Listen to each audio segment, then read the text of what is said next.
Ron, what happened? Why were you late? We had an okapi that we thought was having delivery issues, that she was contracting, and it would have been way premature. So we wanted to make sure there was no problem there. So we immobilized her, we stabilized her, and she's fine. Am I an idiot if I don't know what an okapi is? No, actually, it's the only living relative of the giraffe. It wasn't even discovered until the early 1900s in the Congo. So it's a neat animal, incredible looking animal, but not a lot of people know about it. Ron, that almost segues into the question I was going to ask. I just read that there's a study indicating that animals suffer from post-traumatic stress disorder just like humans do, whether it's from a predator, a forest fire, any number of things. Does that ring plausible to you? Absolutely. I mean, we see it in a bunch of animals. I think probably one of the most documented animals that's in are elephants. Elephants where their herds have been attacked or poached, and some herd members have survived. They have that post-traumatic stress syndrome whenever they see a human being. I mean, they literally can lose their minds. So that's that way. The same thing with dogs and thunder and lightning. Those things, they'll see the lightning before they even hear the thunder. Once they've had the experience the thunder, you'll see them start panicking right away. So post-traumatic stress syndrome is something that's very, very common in a lot of different animals. Ron, the okapi is the animal with the zebra butt, right? That's right. Yeah, it's a zebra butt, and it actually has a butt. When you touch the skin on it, it feels just like velvet. If you touch an okapi's fur, it feels just like velvet. How'd you know that, Chris? I looked it up on the internet because I was like, I feel like I've seen this animal before. When we pulled it up in here, I was like, the zebra butt. There you go. That's the one. Zebra butt, but it's got the long tongue like a giraffe, and it has the two horns that are covered by fur like a giraffe. Those are the only true horns covered by fur, the giraffe family. Ron, I had a question about butts. So I have a baby, obviously, and babies poop and fart, and so do adults. I poop and I fart as well. Not to share too much. But my dog, I smell my dog's farts. Oh, they're horrible, aren't they? They're the worst. They are. But and the worst thing about them is they don't make a sound usually. It's kind of just a silent but deadly. That's the definition. Exactly. It's kind of like this. No, it's kind of like this. It's like. Yeah, that's true. That's true. I had a little miniature schnauzer though. He did do a lot of. There was a lot of that. Well, that's what I was going to ask you, because I have never heard a dog fart, and I was wondering if there's animals that you can hear them let it rip, like if an elephant farts. Is it like really loud? Oh yeah, you hear but an elephant fart is like loose lip fart. It's like It's an elephant fart. Wow. Okay, but like my schnauzer was just. It was funny. He would do it, and he'd scare himself sometimes. He'd go into the position like he's going to defecate, right? And he'd go, and he'd run around like, look at his butt and say, where's that sound coming from? It was really hilarious. He'd freak himself out. Ron, those aren't the ones that smell. It's the ones, you're at dinner, the dog is sitting by the side of the table, you eat, and all of a sudden it hits you like two freaking knitting needles going up your nose. It's just brutal. Can you give us your top 5 animal farts? At the zoo. At the zoo, please. Yes.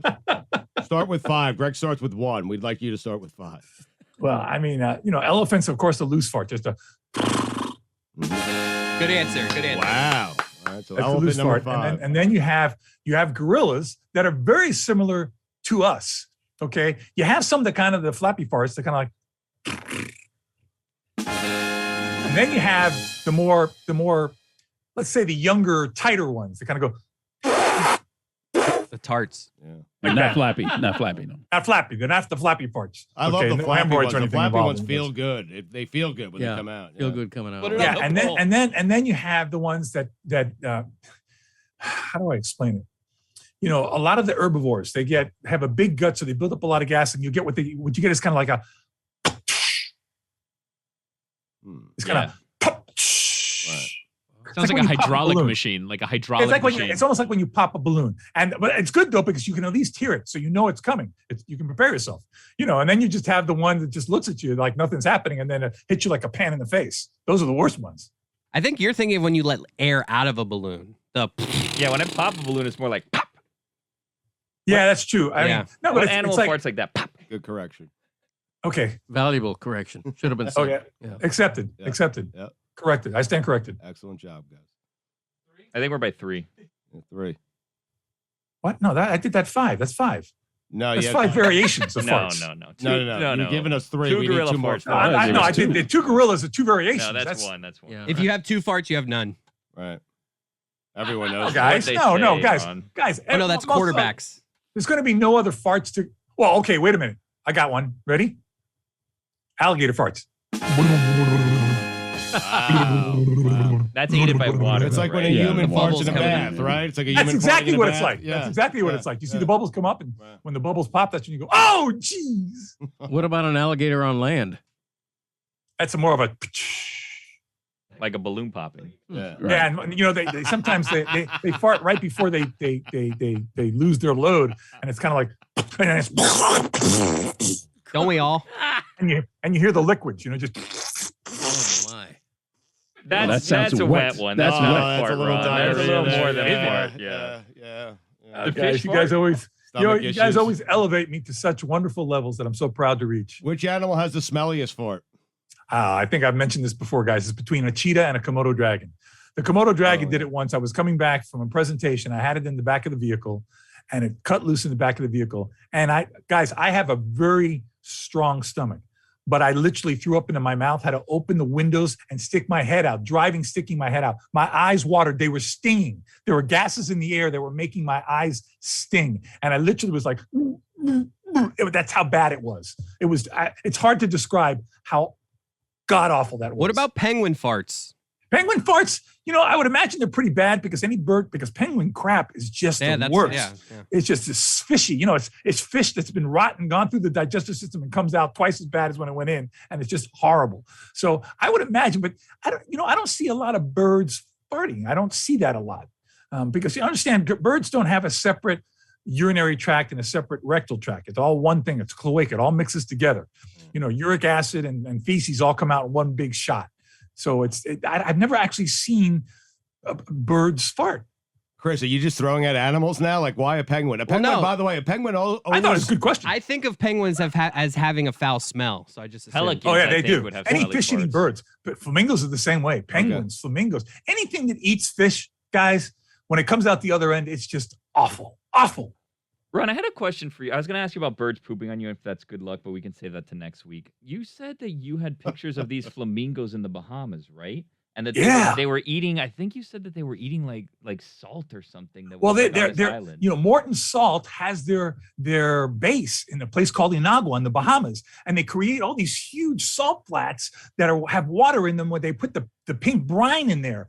Just propagates in these low salt pools that they have. So the flamingos go in there and eat that pink brine, which is what gives them their pink color. So the crustaceans that they're feeding on. Well, that's what I was going to ask you, because I thought that they got their color from shrimp, but it's because it's pink salt that they're eating that they still. Well, it's not pink? salt; it's brine. It's the brine shrimp that are in that. Mm. Okay, they're crustaceans that thrive in that very salty water that the flamingos then go and feed on. It's what we call a symbiotic relationship, where they're getting the salt from Morton, and the flamingos are getting the food to keep them pink, and the crustaceans love the salty water because that's their favorite food. What if they run out of shrimp? They're not going to run out of shrimp. I mean, the place is huge, dude. It's like, as far as you can see, there's just these huge, water places, these salt flats. They're just fantastic. And that's why it has the largest flock of flamingos, I believe, in the eastern, in the United States, in the eastern hemisphere, or western hemisphere, I should say. 60 to 80,000 flamingos on that one island. Ron, what's the most fascinating instinctual behavior you ever seen in an animal? God, that's an interesting question. I don't know. As far as instinctive, I don't know if you call it instinctive, but when you look at cuttlefish, the way they are able to change colors in a split second, depending on their mood, depending on blending into something, that's an incredible instinctive behavior that they do for surviving, whether it's to hide from predators or to hide from prey that they want to surprise. Well, you Google cuttlefish and watch them on YouTube, the way they can change colors. I mean, it's like it's unreal. Okay, look at a praying mantis, the way it makes itself look like a leaf and it sways like a leaf blowing in the wind. That's an instinctive behavior, so that insects that it would eat thinking, oh, that's just a leaf in the tree. Let me go fly by that tree, and then it eats them. It takes them apart. It's fantastic, man. I don't know how they learn to do that stuff, but it's fantastic. Ron, I'm going to Disney's Animal Kingdom Lodge this weekend, where I'm staying at the hotel where my balcony has giraffes and zebras. Yeah, and you're all making that the big bucks now on the Batard show. I know, That's nice. That's nice, brother. It is really pricey. But I'm wondering, He ain't paying. I love how little he actually knows about that because I did split that with mom. Thank you. You're not paying. Oh, just put it out there like that, huh? Wow. But Ron, what animal is this disrespectful to their father? But what I was asking is like I want an answer. late at night, if Chris decides, after a couple margaritas, decides he wants to go play with some giraffes, how would that work? How would that work out for me? Listen, I would never, ever suggest that you do something like that because they are wild animals. And keep in mind, I have seen a giraffe kill a lion with one kick. Having said that, giraffe are not inherently aggressive animals. But if you were to go out in a place and they're not used to you, I know of giraffe keepers that can walk out on the exhibits with their giraffe because the giraffe know them. They feel comfortable around them. They don't feel threatened. But if some wacko Chris Cody goes walking out at Disney's Animal Kingdom onto the area there where they've never seen a Chris Cody, they may come at you and kick you and break you in half. I just go, hey, bear. Hey, giraffe. Hey, no, it's not going to work. No. And actually, their first instinct is going to be to run away from you. But if in running away from you, they decide to run through you, they could do that too. So I wouldn't take the risk. Plus, you'd be putting the giraffe in danger. They could run into a wall. They could hurt themselves. You don't want to be a part of that process, Chris. You'll be on the front page news. You'll have everybody on social media trying to kill you. So it'd be good for my giraffe brand. Killer! What wasn't it you, Chris, who said about that you could kill a giraffe with a steak knife standing underneath? Yeah, I'm not going to do that, Ron. Yeah, you're the same guy, right? If you give me reconfirm that, you give me a His evil steak master knife. plan. You give me a steak knife. This giraffe ain't leaving. If one of us has to leave, that's right. It would be like this. You get it, Ron. No, I'm saying if I had to defend myself, Billy. But in this case, you're just drunk and I'm saying wandering around. But if he with a had sword. to defend himself. You give me a steak knife versus a Right. giraffe, and that giraffe is not leaving. I'm sorry, guys. Really, Chris? Really? It's You legal. think you'd be able to get underneath the belly of that giraffe? with like a this, Ron. steak knife. without being kicked. You sure you're not drunk now, Chris? I mean, Ron, have you seen steak knives these days? Dude, you couldn't go in there with a Maasai sword, okay? Now you're being ridiculous. Seriously. Sword? Come on. If the giraffe gets close to me, I poke it with a sword. I win, right? No. Pick the sword out of your hand and then it'll break you in half. How many times would I have to First of all, Stugotz, Yeah. who are you kidding? Right. You wouldn't get next to anything with a sword, a machine gun, or anything. You'd You're be right. running like a little girl, No, you're okay? right. Yes, you're right. Ron, you You're mentioned the guy, he's the guy who called 911 because of what? A frog or a gecko, a lizard in his house? To be fair, it was a bullfrog, okay? Yeah. Ron, you mentioned a Maasai sword. What is the most, I guess, intense weapon you've been handed as a means of navigating the wild? Well, I was given a Maasai sword. Look, I have it in my office. Oh, wow. Oh, wow. What Wow. an It's hanging in exciting the office. day. Wow, Yeah. show and Like tell. office Look at security. there. Yeah. Wow. Whoa. Pull it out of the holder like Zorro. That is amazing. It's like Yeah, a it's my spear. Maasai Oh, sword. mine is It was like a given spear, to me yeah. by a Maasai warrior as a token of friendship that I have hanging up in my office. Oh, making friends over there. What'd you give the warrior? I gave him a Walkman. Seriously? Yeah, a Walkman with a bunch of spare batteries. He couldn't believe it. It was like beside himself. Was there like a CD in it? No, it wasn't the CD Walkman. That's a it was cassette. It's a Cassette? cassette, yeah. the Oh, cassette. it was a Walkman. cassette. Yeah, that was Did a you- long time ago, guys. All right, Did you so- take the cassette back? so What was the cassette? Which cassette was in there? Yeah, What yeah, music did you give it's him? I gave ABBA, him a couple of 100% cassettes. I gave him Oh, yeah, Breakfast it's in ABBA. America. I gave him Best of Bread, and I gave him That's Chicago's Toto. Greatest Hits. Wow. Chicago's greatest hits? You parted with Wow. that? Wow, this guy really. And I'm sure this guy was blown. So where was this? What? This I was guess in Kenya, in the Okay. Masai Mara. Wow. No Kenny G? No, I wasn't into Kenny G at the time. What? You So on now? Not into, but listen, there are times when the Kenny G with the right dinner, or right candlelight, the right wine works, brother. Baby. I feel like you lost out in these negotiations, though. I mean, No way, brother. He's got a No Maasai way. sword. What are you Yeah, but talking Chicago- I got a about? Maasai sword in my office. I mean, come What the hell on. do you think he's doing with a Peter Walkman Katera. now? Yeah, how long do you think those batteries lasted? Honestly, Do you think that's still Oh, the but only he could three get- albums he he's could ever get more listened to? batteries. They He got could record go in- stores over He there? could go into Nairobi and get more batteries. They're just really expensive in things, but he could get more. I gave him 3 sets. So he's going to have hours of, and you should see that guy, man. He was in his mud hut. He put in those little headphones. You remember the ones that come around and go in your ears like this? Of course. And that guy was like jamming. He was loving Chicago. That 29 to 64, the guitar solo, he was going crazy. He was, I got a great picture of him too, I think. Sitting down there and playing that. He's loving, man. Give us a little Chicago. A little bit. As time goes on. There you go. I realize just what you mean to me. And now, no, I'm done. Oh, very nice. That was Right. excellent. Wow. Excellent. Now That's one of my first slow dance songs, baby. Color My World. I'll never forget it. Oh, yeah. Now throw the sword. Yeah, throw the sword. Yeah, that was funny. No, we're serious. I'm not throwing a sword. The sword is that's a very worshipped piece in my office. What's it brings made out back of? a memory of me and a Maasai warrior out in the middle of the Masai Mara, surrounded by lions and elephants and antelope, and feeling a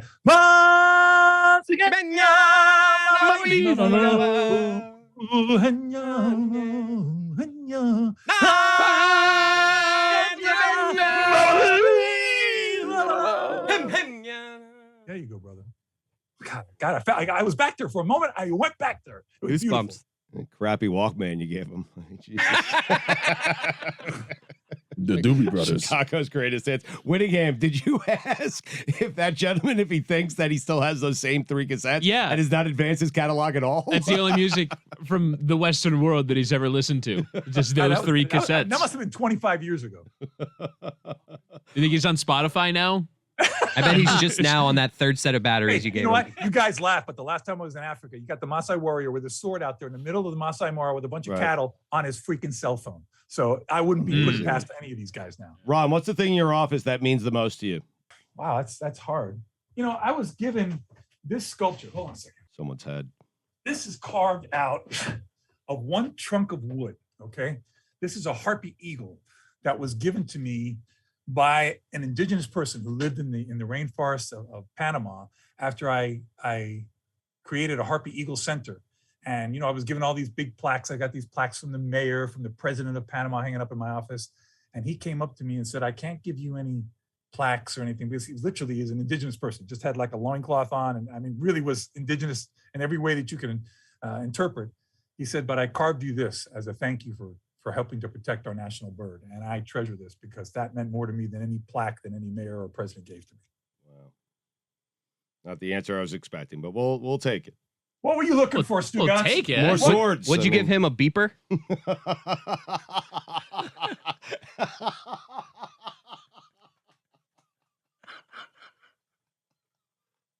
When's Dan coming back? The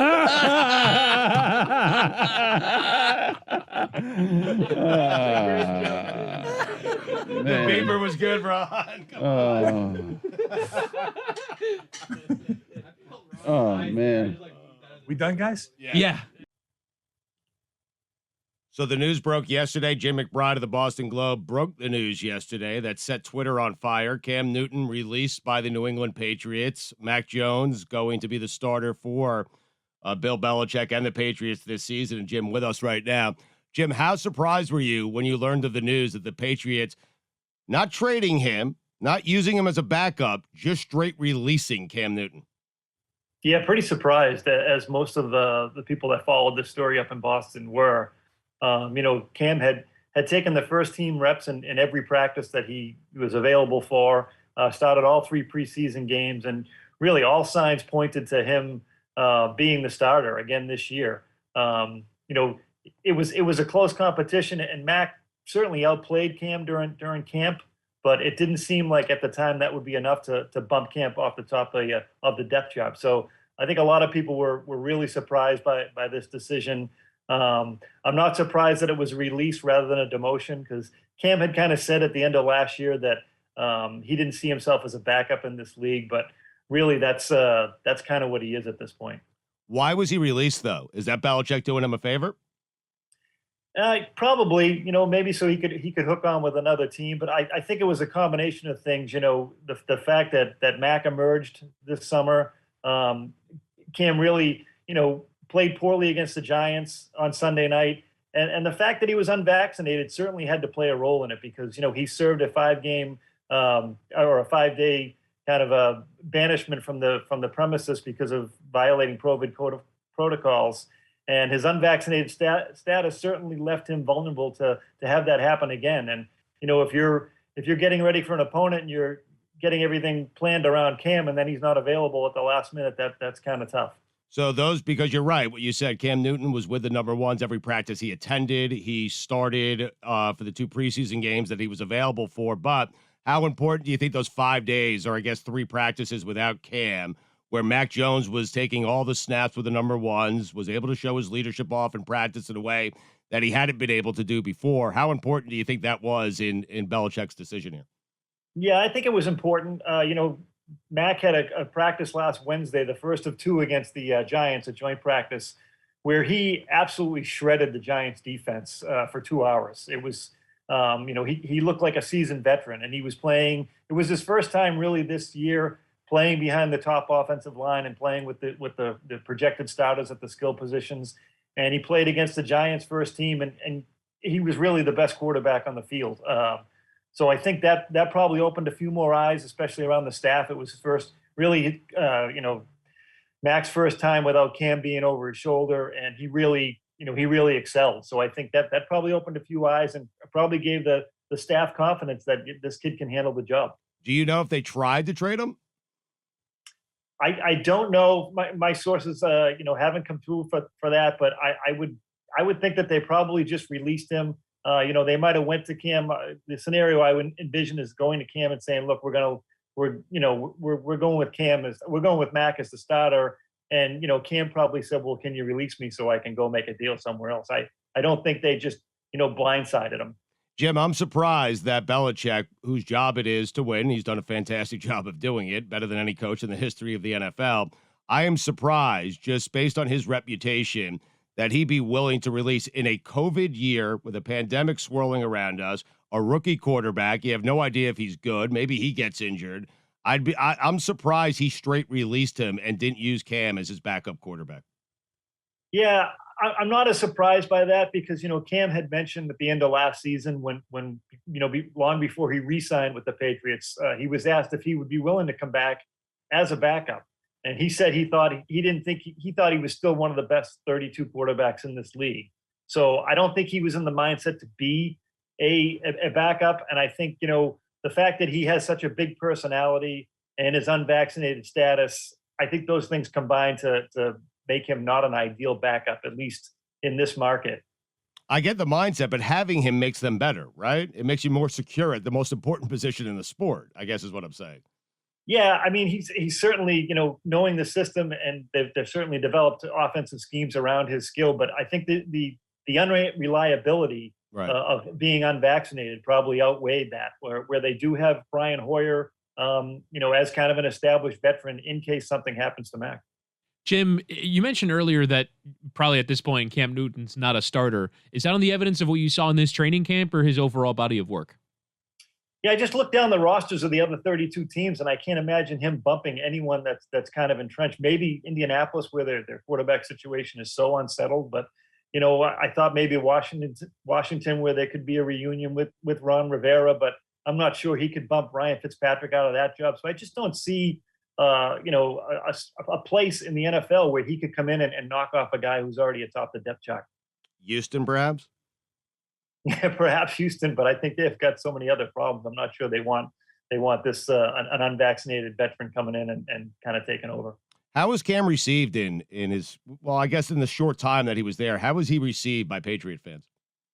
Yeah, people love the fact that they signed him after Tom left last year. I think there's the fan base is a little frustrated when they don't win up here because they're so used to winning. So there wasn't a lot of patience for Cam last year when he went 7-9. Most of the fans were kind of hoping that they drafted a quarterback. They love Mac Jones, and he got the biggest receptions during training camp from the fans. So I think that as much as they like the idea of a former MVP coming in and playing quarterback after 7-9 last year, they kind of wanted to see Mac Jones. You've mentioned the vaccinated thing several times. How big is this in the decision-making of the Patriots generally and just league-wide? How much is being vaccinated or unvaccinated a real factor? Yeah, you won't find anyone talking about it, any coaches talking about it, but I think that in the back of their minds, it has to be an overriding factor. I mean, if there's a close competition in any position, especially quarterback, and one guy's vaccinated and one guy isn't, obviously anyone can come down with COVID, whether you're vaccinated or not, or be a close contact and be subject to a protocol and missing time. But unvaccinated players are much more susceptible. And I think if you've got two guys that are close, teams are going to go with the vaccinated guy. What's impressed you the most about Mac Jones?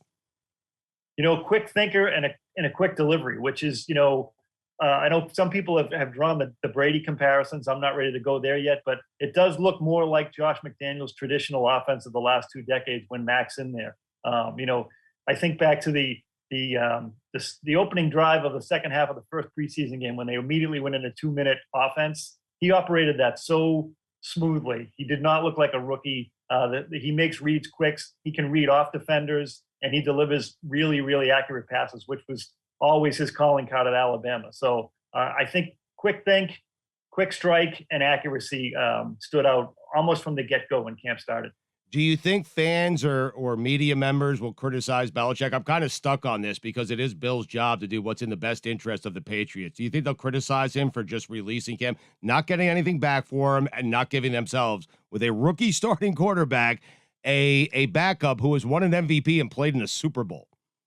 Yeah, I think Patriots fans are pretty fickle, so there's never a kind of a majority of what people think is the right thing to do. But I think Bill has built a lot of goodwill. Obviously 6 Super Bowl championships. They're going to see how this plays out first. Now, if Mac comes out and doesn't perform well in the first month or so of the season, then yeah, he's going to get criticized. But I think right now the fan base is very excited about Mac being the new guy. And, I think that if you took the pulse of Patriots Nation, most of them would agree with this move. The number one reason Mac Jones is starting is because he just gets rid of the ball quicker than Cam did. Okay. And he reminds Belichick of Brady. I mean, come on. Yeah, I'm not going to deny that. Jim, great work. Thank you for the time. We know it's a busy time for you, so thank you very much. We appreciate it, sir. You bet, guys. Thanks for having me. All right. Thank you, Jim. Usually after a race in F1, you guys let me do an F1 minute. But this week, something happened during the race that I think transcended Formula One. And it's something that we should all really talk about. Mike, I think you have a clip here of Lewis Hamilton. We should play that. I'm glad I went to the toilet. The one I went to, someone had dropped a crazy bomb in there. It was the worst thing ever. The pros and cons, Lewis. It's going to haunt me for life. I believe he blamed it on a French cameraman as well. The French just taking shards.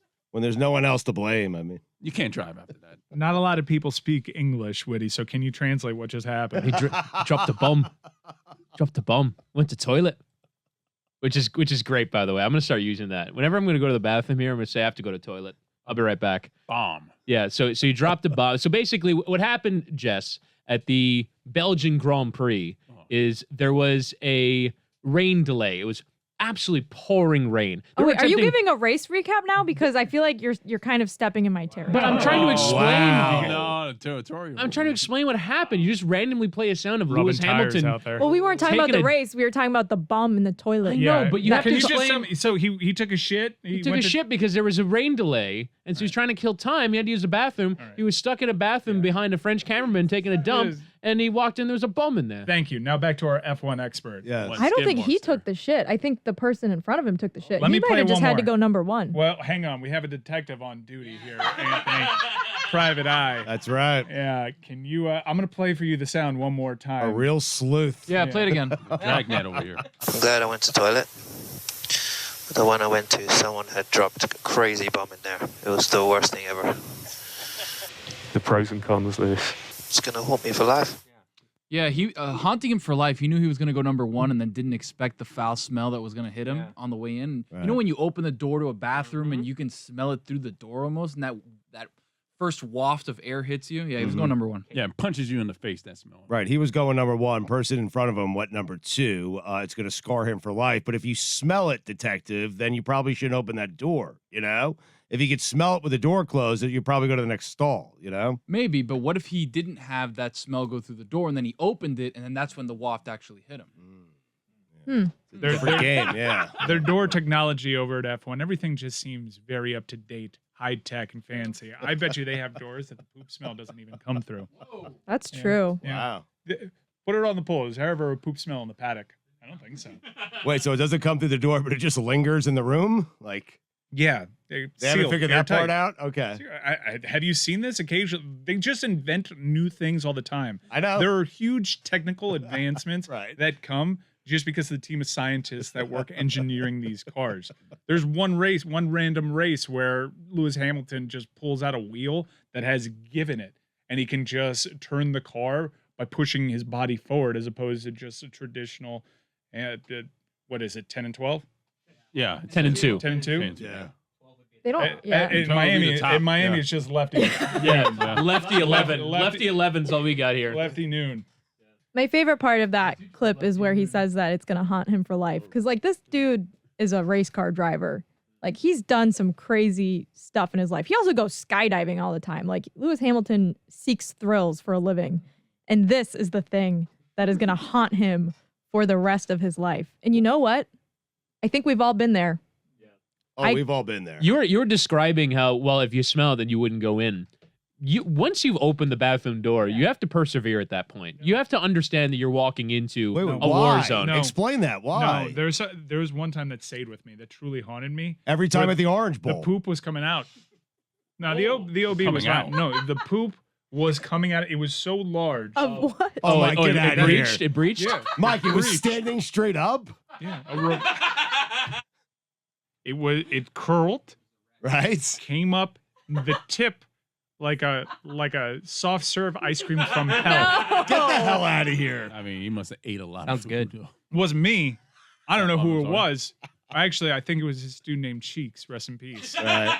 It was in my high school. It's right before I went into practice, and I Uh-huh. went to use the handicap accessible stall, and it's still with me. Obviously, this is 20 years after the fact. Cheeks is come and gone, but his legacy still stays with us. I think if you can remember a specific incident, then it has haunted you for life. I can remember once my senior year of high school going to the public restrooms at the Warren Dunes in Michigan, on Lake Michigan. And the scene that I was met with is something that could have been on an episode of Law and Order. There needed to be a forensic team there to investigate what the fuck happened in that bathroom. And it has stuck with me for my entire life. Sorry, mark it. I can't believe that Mike walked into a stall and there was a piece of shit that was standing piece of a standing piece Honestly, of shit. it's not even because you would assume, okay, this was a really long piece of poop. Wasn't just that. It was girthy. Oh, wow. How? I have no idea how Cheeks had his cheeks wrap around this and he was okay afterwards. How is there not also blood attached to this? I'm telling you, it was like 2 of my forearms. And that colon. 2 of my forearms. Can you imagine how good Cheeks felt afterwards? Like a new man. How can you have that in you? Oh. We all use the handicap stall when it's available, right? Of course. Yeah. More space. Always. Look at Jess over there. I avoid public. My mom is handicapped. When there's people in the handicap stall and I have to take her to the restroom, like at an airport, it is so annoying. I've yelled at so many women who are just like, oh, like, sorry. I'm like, just don't use it. There's other stalls open. Well, now I feel like an asshole. I feel like an asshole too. Absolutely. You absolutely are. I don't have that life experience attached to it. I've always been afraid. There was this one video on IG Reels that I saw the other day where there was someone in a wheelchair trying to get into a stall, and the person was in the stall filming themselves like, oh shit, the time has finally come. No way. I never thought. Just someone outside the door. Who's in there? I need to go. This is a handicap stall. And the person is just mortified with their hands. You shouldn't be touching your face in that spot, but yeah, you never think your day is going to come. But once it happens once, you never do it again. Oh, yeah. I've seen some people with some scared looks on their faces, and I feel like I have all the power in the world. And you know what? As someone who's a caregiver to someone with a disability, I feel like I have earned that. I earned the right to be able to yell at one person for one thing, and that's what it is. yelling at the person using the handicap stall. Have you ever parked in a handicap spot? Well, I have to all the time when I'm with my mom. Yeah, with It's legally, invigorating. Right. It's legal, but it's still illegally invigorating. is what I'm I'd asking. never do that. I don't No. know how to No. do that. Just for a growing up in second, just a Miami, quick they'll tow you- second, just a they'll- quick second. No, they'll tow No. you. Now, let me ask you a question. Do you respect the takeout spots at a restaurant? do. I don't. Where it's I do not. where it says, like it'll say like, we'll melt your car or whatever. No, but like it says this is only a takeout spot. I'm surprised, given our general lack of decorum as a society, that we respect takeout spots. The regulars know at the Flanagan's in Davie, not to name a specific store. The regulars know you can just park there. I mean, Really? you can do so anywhere. No, that, It is especially only in a pandemic where there's so much takeout being done. I don't do that. This is just because I've had my car towed several times. I'm not. Wait, tempting you've had your fate. car towed from a takeout spot? No, but Oh. I wouldn't put it past these places to do so. Now they bring the food out to you, or you go to Starbucks, they'll bring the coffee to your car. I I'm take like- those spots as well. Car towed once at Coconut Grove because I parked in the Bofa lot. What's the Bofa lot? Haha. No, I'm not gonna do the both of these. Well, you are set. It's Bank of America. Oh, yeah, and they legit. But why towed are my you saying car. it the Bofa spot? Like we all know what it is. You don't know B Bofa? of A. Bank of America. No, but you're acting like we actually know the actual Bofa down in the Gables, the spot. No, That's the way in it the came Grove. out. You don't Okay. know the Bofa in the Grove? No, I Everyone don't know knows the it. Bofa. Everyone I lived tried- in the Grove for 2 everyone's years. I never saw the tempted fate- Bofa. Right. Everyone's tempted fate got away with it. Oh, the slice and ice. I wasn't so lucky one time. And then I went 10 years without getting my car towed until I got towed at parking at the AAA. I'm just going to eat it now and just park in that garage. I've had my car broken into there. I've had my car towed. It's just it's a plague parking Right. next to the American Airlines Arena. So it wasn't when I told you this is the old arena where I came out of a Heat game and there were two guys smoking crack in my Acura Integra. That didn't get you to park in the garage. But now you're going garages, huh? Garage only now. Okay. Who would you feel most comfortable on the show following in a bathroom stall? I feel Jess. like no. Yes. I'd go Whittingham. Yeah, that Whittingham's a good one. Well, it would be creepy if I followed Jess into a stall. I was gonna say I'm not even sure I understand the question, but now I do. Yeah, but I don't. Girls don't poop. Everyone knows this. No, I think the girls who say they don't poop are the girls who have the nastiest poops. That's just a working theory. Like girls who are like, oh, like That haha, theory girls works, don't yeah. poop. It's like you're hiding something. 'Cause there's nothing you should be ashamed of. Put it on the poll. Do the girls who say they don't poop have the nastiest poops? Let's all say when we pooped last. No. Why? This morning. Mike, good for you, man. I'm telling you, Montezuma's revenge was a life changer for me. I have been fairly regular. The consistency is not quite where I want it to be. I haven't fully recovered in that sense, but I've had to go several times in certain days. I'm pretty Wow. regular right now. Mm. Getting Montezuma's revenge was, in many ways, a system reset for me. And Congratulations. Thank you. I went Yeah. to the Keys. Mhm. I did the boat, and you know how bloated you feel after drinking beer all day. Oh boy. It's like nothing, like a little log flume. Mm. And the very next day, Mm. it was amazing. Chris, when's the last time you pooped? Last night. Oh. Nice. Mm-hmm. I find it odd NFL coaches won't name their quarterback this far out before the season starts. If you're not naming your quarterback, it means your quarterback's not very good. I understand people are going to say, hey, you're putting yourself at a disadvantage, okay? If you name your quarterback now, coaches and teams have time to prepare for that quarterback. It doesn't matter. Everyone knows that Aaron Rodgers is going to be the Packers starting quarterback. Try and stop him. Like, what are you hiding?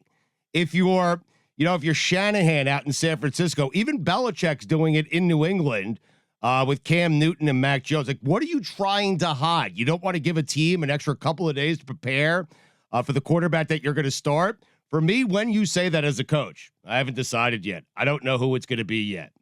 It means you don't really have a great option at quarterback. Because if you did, you'd say, here's my quarterback. I'm putting him out there. Stop him. Go ahead. And you can't do it. Everyone knows Brady's going to be the Bucs quarterback. Go ahead and try and stop him. You can't. And Bruce Arians isn't sitting there going, hey, I don't know who I'm going to start. Of course he's going to start Tom Brady. And Kyle Shanahan, I am telling you right now, if he does not start Trey Lance, and I'm a Niner fan, I would be really, really upset. Because that's the guy that deserves, based on everything that I've seen, that's the guy that deserves to be the starting quarterback for the Niners. What are your thoughts on Urban Meyer I haven't giving seen anything. first team? Everything I've seen. I saw a box score. What are your thoughts on Urban Meyer giving first-team reps to Gardner Minshew and pretending that there was a quarterback competition in Jacksonville just to name Trevor Lawrence the starter and then trade Gardner Minshew? Do you think he didn't know where he was going to go, or do you think he was just trying to be sneaky, or there's some competitive advantage? Make the kid earn it. Make the kid earn it, right. Yeah. Hey, it But ain't that really, easy. he's the first overall pick. You really This have is to make him Jacksonville. feel like This he is earned it. Duval County. Nothing is given. Everything is earned. But to Smetty's point, do you think Trevor Lawrence laughed when he said Gardner Minshew's my quarterback? Like, do you think he? I mean, Trevor Lawrence knows that he's the starting quarterback for the Jaguars. He probably said to himself, I got to play well in this preseason or else I might not start week 1. Well, they already traded Minshew before that last preseason game. Before they traded him, you don't think that there was a chance he's like, all right, I might not start the first game because that happens with Justin Fields knows that he's the future, but he's not starting week 1. Only because Andy Dalton's there, and Nagy went out and made a horrible, horrible announcement after they didn't get Russell Wilson because he felt bad for Andy Dalton that Andy's got to be my starter. Now he's stuck with it. Nagy, although it's spelled Nagy. Nagy. If you're in Chicago, it's Nagy. I'm thinking Charles Nagy, the pitcher for the Indians back in the day. Was it Nagy? Good staff in 97. Oh, great staff in 97. And Oral Hershiser. Yes. Up the middle, off Nagy's glove. Never and the met it. Mullins. How'd we beat them? we Jose Mesa, man. Yes. Yeah. You don't really see a lot of people named Oral. I know 2. Oral Redenbacher. That's Orville. It's Orville. It's Orville. Yeah, but if you're in Kentucky, it's Oral. Okay. Louisville thing. Oral Roberts. Every March, I'm reminded that there are 2 Orals. Yeah. But Smetty, don't you think Urban went there to coach Trevor Lawrence? It's why he's in Jacksonville. Then coach Trevor Lawrence. It's why he's suffering through Jacksonville because Trevor Lawrence is also there with him. Right, but then coach Trevor Lawrence, why are you letting Gardner Minshew get game experience in these preseason games and not just focusing your attention on the starting guy who you literally went to Jacksonville to coach? I don't understand it. What was the play there? You mentioned the Patriots. It's clear that those are 2 different game plans, right? I mean, Cam's not what he used to be, but he's still a mobile guy. Mac Jones is not. Right. It's a different game plan. Like, it does benefit the Patriots to just have some mystery around who you're going to see week 1. But to me, there is no mystery. Cam was practiced with the number ones every time he was available. So did Minshew. No, but he was every time he was available for practice. Cam lined up with the number ones. Cam's still an effective goal line quarterback too. He had 10 rushing touchdowns last year. Historically, he's been one of the greater goal line threats a game has ever seen. Right. I think in the case of the Saints, Sean Payton legitimately did not know which quarterback he wanted to start. So I understand that quarterback competition. And I think the way that they played that out, he waited to see how they both did in the final preseason game. It made a lot of sense. Jameis Winston looked better. He's a starting quarterback. But the caginess of these other head coaches, I think, is interesting to Stugotz's point, because at what point do you just say, okay, here's our starting quarterback. We're going to practice with him now so that they're actually ready for week 1. Do you think Belichick tells him privately? Do you think Cam knows he's the starter? Because I think we all know that Cam's going to be the starter. How are you hurt? I think Mac Jones is going to be the starter. Do you really? Primarily because I know Mac Jones is vaccinated and Cam Newton isn't, and that's a competitive disadvantage. Right. Yeah, I know he's had it, and Lamar Jackson's a similar thing, but close contact rules for those that are unvaccinated, you can send your entire week's worth of preparation into a whirlwind by unknowingly being around someone that tested positive for COVID a little bit later. It hurts. It hurts to settle on an unvaccinated quarterback. I think that gives him the advantage he needs. And he's played pretty well in the preseason. He's been good. Isn't the Patriots' whole thing do your job too? Like, if you're going to do something that hurts the team, they're going to look poorly on it. So that honestly, they could be taking that into account. That is not a Jessica Smetana exclusive. That is wild speculation. I will tell you, I would not want to be the guy that if you have to forfeit a game or forfeit paychecks, I don't want to be the guy that has to look Tom Brady in the eye and say, hey, we're not playing this week because I tested positive for COVID because I didn't get vaccinated, or tell Aaron Rodgers that. I wouldn't want to be the person that has to go in there and do that. There's going to be some weird situations coming up this season, Mike. You're going to have some of that where the Bucs are going to have to forfeit a game. I know you were saying yesterday you think that's not the case, that you'll still have a Tuesday game or a Wednesday game or something like that. But Mike, you don't think we're going to see any games forfeited because too many players tested positive for COVID? No. I think it's happening in Tennessee right now. No, it's not, because they would still have enough to field the roster. They would. They would. Okay. And NFL rosters are hugely expansive with a practice squad and all that. So I think teams will be able to field a competitive team. I think the NFL might make some concessions on the schedule to make sure that you have, if we're waiting on results, we'll wait a little bit longer. We don't want a bad product out there. Remember, this is a partnership between us, the players, and our TV partners. And TV is doesn't want to see Ben DiNucci out there again. They'll wait around for Dak Prescott's close contact. Is that the example you're going to use every time, Ben DiNucci? He was bad. Didn't Royce Freeman start for the Broncos last year? Yeah. Because they had 4 quarterbacks who had tested positive or been close contacts. Like the NFL will do anything to not have to forfeit. Did you really? Yeah. Did you make the mistake taking a flyer on the wide Oh, receiver? man. I'm going to have a quarterback, a wide receiver, and beat this whole game. Whoops. Miscalculation. Outsmarted myself.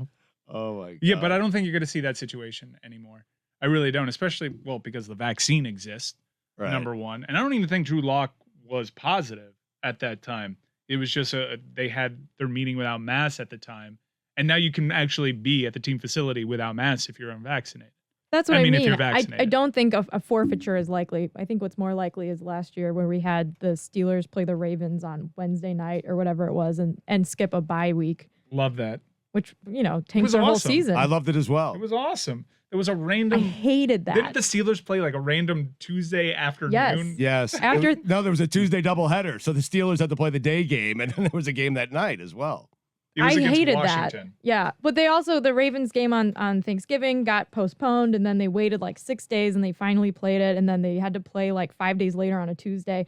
It was terrible. I hope that doesn't happen because I want to watch actual good football games. And as much as I love coming home from my job where I worked from home every day for the last 18 months to watch football on a Wednesday, I'd rather just watch a great game on a Sunday. No, I'd rather watch the best players play, even if it means watching them on Wednesday. So I think they owe it to their TV partners to do what they can Yes. on the scheduling thing that's within reason. If you only have one position that you're worried about, if it's a starting quarterback position, maybe let's kick that can down the road a little bit. Yes. Apply some human logic here. Smetty, don't you want to see the best players playing for their teams? Even if that means you have to Yes, watch it a of couple of days course. later? Of course. I think that's what I'm saying though. Like the Broncos game last year I thought was kind of a farce. But it What was- are we doing here? But it was really weird how they would just sort of pick and choose. There wasn't consistency. And I guess what I'm Exactly. asking for is to apply some humanity to it, some common sense. But it was weird where they would hardline. They didn't. The Browns game, the Browns Jets game, the Browns had a really bad COVID situation Right. at that time. And it's like, well, did we just have our outbreak, air quotes, too late in the season? Because you're not applying the same sort of malleability that you applied to the Ravens earlier on. And this is a competitive disadvantage just because we had our outbreak later. Exactly. And I think if you're going to make players skip bye weeks or tell them the day before a game that the game's postponed, then you are starting to gamble with more injuries and things like that. Like players don't like having short notice. They also like to take breaks. The Steelers didn't know they were going to get this 10-day break when the Ravens game got rescheduled. I keep using this example because I think it was the most like the longest delay of any other game last also season. It pacifies you from Yes, it is avoiding the my fact that the Cleveland excuse. Browns Yes, were just way better exactly. on the day. Exactly. Mike, that jet loss really stuck with you, huh? It did. Well, It because was I week thought, 16, I believe, last year. Yeah, right? well, I thought I'm a Browns fan, so I'm just predisposed to thinking the whole universe is working against us, and that was before we beat the Steelers to clinch. So Right. I was nervous. I just think a couple more built-in bye weeks might have made a little bit more sense during a pandemic. Right, which doesn't make Why sense. didn't we Like, do that? Why are we waiting a week and a half to get the season started? Don't you want the extra week? Let's give yourself a little bit more buffer because the Browns situation with the Jets is, well, the playoffs are right around the corner. We don't have any more. We can't be moving games around for you guys anymore. They didn't do Sorry. bye weeks. They added another game. Yeah. I mean, I don't know why they wouldn't put a little bit more wiggle room, which is why the NFL came out and said with the addition of Right. the 18th week, you're SOL if you have a COVID outbreak. If you can't field the team, you're forfeiting. we just want football to start this weekend. I mean, we get it with college football, but we just want the And NFL big to time, start. like Georgia Clemson is a pro game. No, That's- it is a that's pro a pro game. Yes.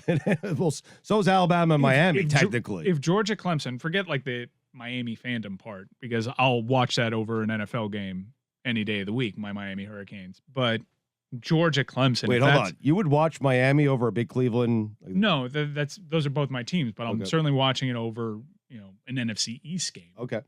But if Georgia Clemson is the opposite of even Cowboys Bucks, and it's the season kickoff, I'm watching Georgia Clemson. I think I'm with you on that, but it has to be a special college. This is a special game. college. No, it game. is. This is the best college kickoff game in a long time. Obviously, you'd rather watch that than Ben DiNucci. Certainly. Into your bed and your feet towards your pillow. Yes. Well, his bed. Well, if he's on his stomach and is facing the other direction, he can't. I see know the his TV. TV could be to the left of his bed. Like TVs can be other Yeah, places. no, it's head at the foot of the bed, feet at the pillow side of the bed, and playing a game of FIFA. I imagine your feet are up in the air, like your knees are bent.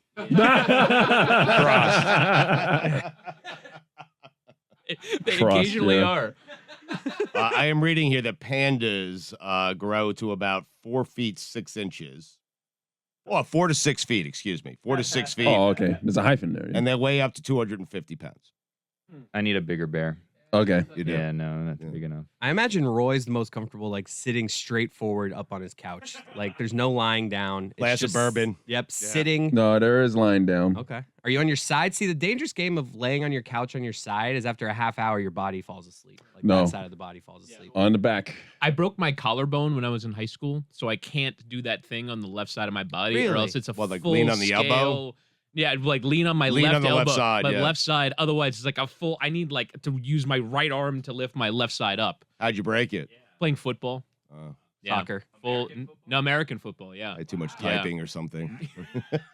No, it was a complete accident. We were playing a game of two-hand touch. I don't know how this game escalated. It was Right. my brother and I against You broke three. something playing two-hand touch? Yeah, but Wow. like for whatever reason, this kid just lowered his shoulder into me. It was out of nowhere. Lowered the boom. Lowered the boom. Did you Yeah. just describe a 2-on-3 game? A 2-on-3 game. Yeah, it was a 2-on-3 game. It's your garden variety 2-on-3. All-time 2-on-3 quarterback. game. Listen, All-time quarterback. it's boredom on the side of a kid's soccer game. We were at my cousin's soccer game, and I got a shoulder laid into me, Right. and it was when like my brother basically almost tried to force me to carry on, and like I felt like my arm was like hanging, like I had no control of the Playing faculties of hurt. my arm. Look at you.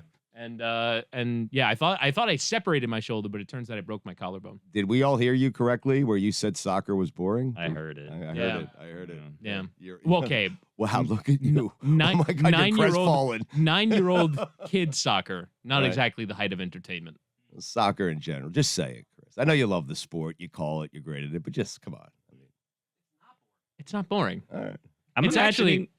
Go on. I'm imagining Roy at home now. I feel like you Oh, have great. slippers Here we that you go. change I love into. this. Yes, let's play What? this game. Great. Yeah, let's play this game. Yeah. Do you have slippers? No. Really? You always wear socks. Has though. anyone been to Roy's home? No. No. Are you a lounging? Well, you've been to Roy's home, I would hope. Yes. I've been to my my own house. Yes, my bills go Has there. Roy ever invited any of us to? I believe I did once. Yes. No. I think the only invite that I've gotten was for your wedding reception. Yeah. The reception was at the house. Yeah. Yeah. Sorry, I couldn't make that. No problem. I was at the ceremony though. Yep. I Yes, was thank too. you. Yes. I You think didn't it want was- me there. I knew Beautiful it, though, ceremony. so- No, I wanted everybody there. You were shocked I was there, right? I was.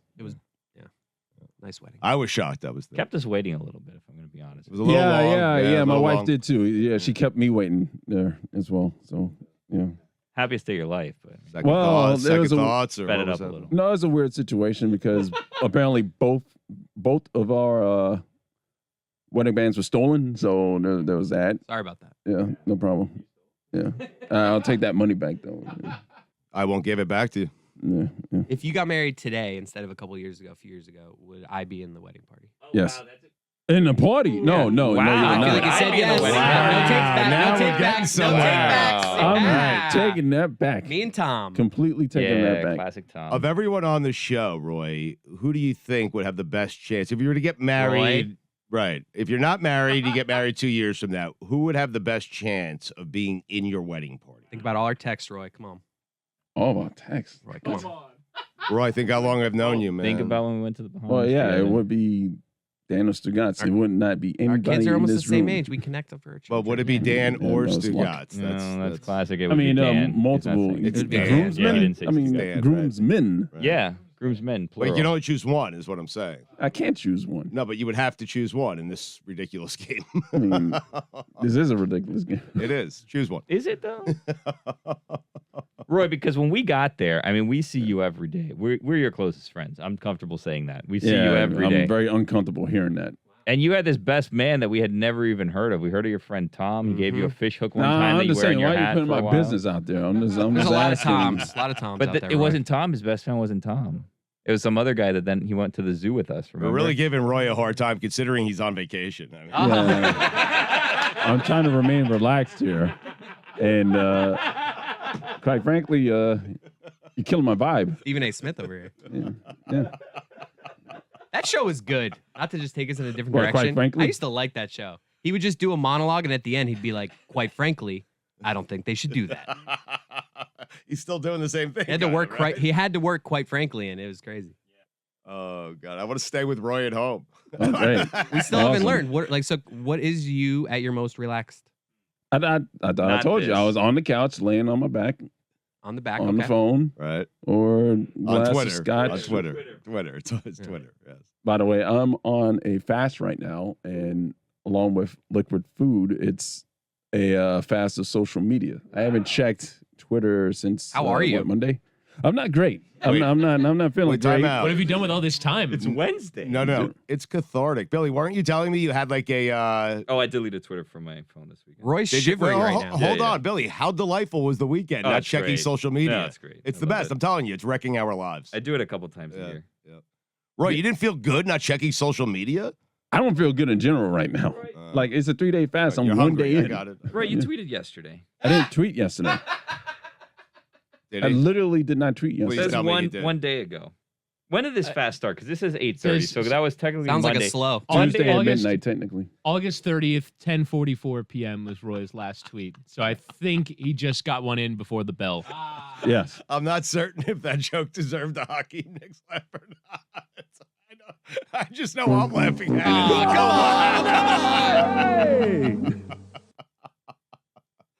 it. Billy, like you at home, happiest. What are you doing? Not on social media? Makes me happy. It's a good question, Chris. Happiest at home. Playing with your daughter. Yeah.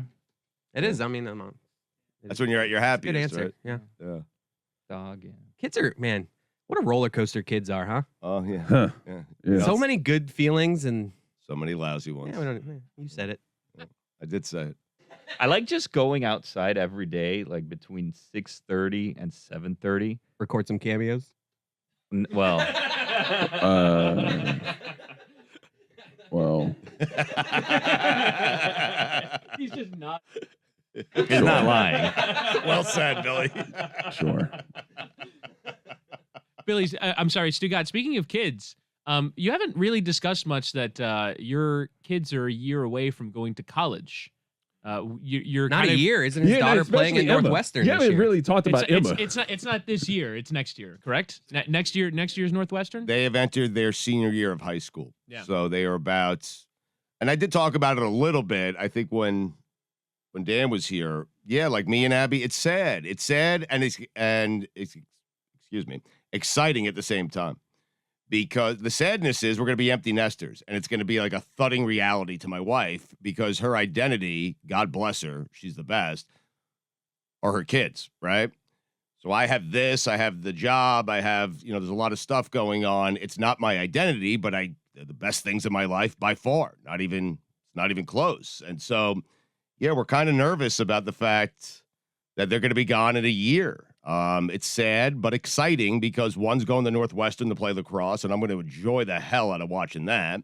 And hopefully she'll get to some Final Fours, and I think the whole show will have fun with that. And the other one's a disappointment. I mean, I don't know what to tell you. Right. Right. I love you, Em. I love you. Yeah. I love you. Yeah. No, what I was going to say, Rhea. Yeah. Almost going for the joke. Okay. All right.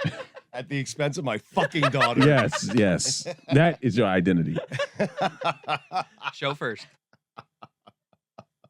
No, it's a horrible thing to say. No, but Chris, for 20 years, it has always been show first.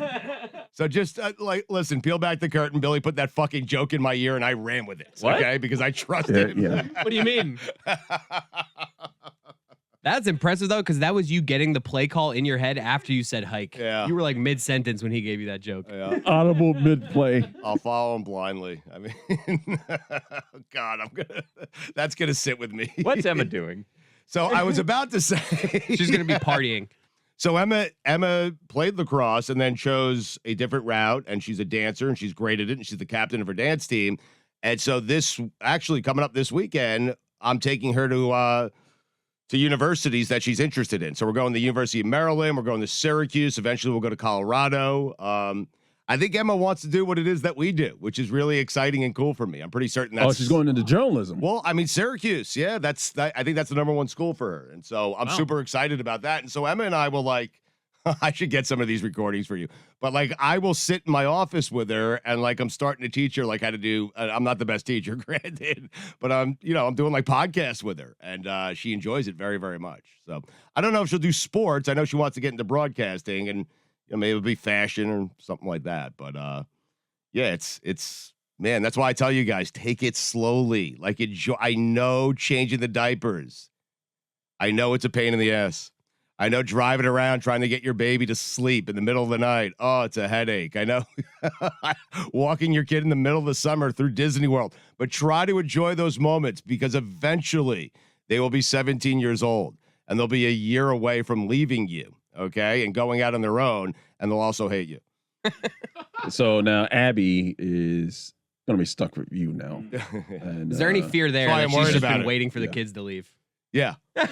Yeah.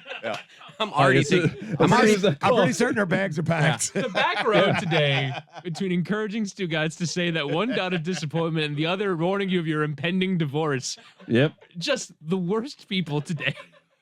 I've thought about it. It's a fear I'm already having when my kid's 3. I'm I feel like my wife is just counting the days till this girl's out of here. Yep. That's why I got to have another kid so I can, prolong this a little bit. I'm not going to name names, but I can tell you that my parents' friends, I've told this story before on the show many, many years ago, but my parents' friends, once their second daughter went to college, they went back inside. They wished her good luck. She drove away, and the bags were packed. All the suitcases were packed. And the husband, the wife is super excited saying, "Oh, honey, wow, special surprise, vacation. We're going away somewhere nice." And he said, "No, I'm leaving you." And he put all the bags in his car, drove to an apartment in Manhattan that he'd already purchased. And that was the end of their marriage. God. So if you're asking me, I'm not going to name names. If you're asking me, no one would know who they are anyways. Well, they might, and I can't do it. They listen to the show. No. What's it rhyme? What's their name? The daughters might listen to the What's their name rhyme with? I'm just trying to give you an example. I'm just trying to tell you that this stuff happens. Yeah. Okay, Chris, you're not doing that to me. No, it's not happening. This Playing stuff the happens. role of devil on your shoulder And today. because I've seen it happen, okay, yes, I have thought about it. I have thought It's a normal about thought. Yeah, the second those kids go to school, I've thought Abby's out of here, man. Taking all those Zappo boxes with her. Yeah. Zappos boxes.